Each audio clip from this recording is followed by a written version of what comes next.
this redistricting process, please explain to me if it's the same or different than previous redistricting processes. I can tell you that we noticed a lot of inconsistencies, and I was able to testify about this because we are in litigation, and it is so interesting that the state for 4 years has been arguing how these maps were race neutral and how great these maps were. And we do know that every single Republican voted for these maps, but now all of a sudden they don't like the maps that they put into place. Just for the people that are sitting here, we have the ability to draw maps as lawmakers. There is this thing called Red Apple. I participated, I offered an amendment specifically on Texas 30, which I was not representing or running for at that time.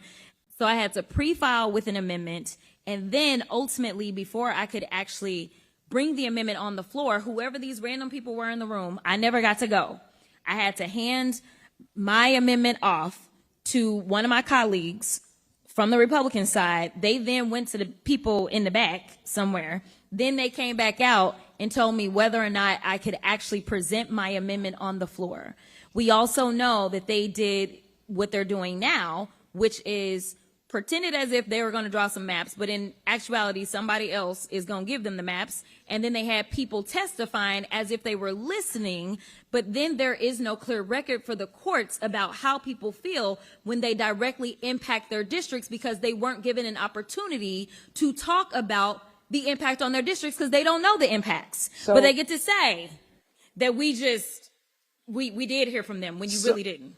I would say that this is not a flaw in the process, but instead this is a design. Correct. In the process. Correct. As we heard the chairman say, we are here to testify on this instead of for or against. And you know, as a representative, that typically when we have hearings, you are testifying for or against. But when we go to court, because this ultimately will go to court, because I know how Texas likes to do, ultimately, when you're looking at the record, it doesn't look like anybody was against it. Exactly, which is why when you come up to testify, and you understand this because you used to sit in this seat in the House, they're asking you to be neutral. Correct. Right? Which hurts us in court later. Correct? And I'll tell you that as much time as they are spending during these field hearings without a map, they should absolutely invest even more time once they have the maps.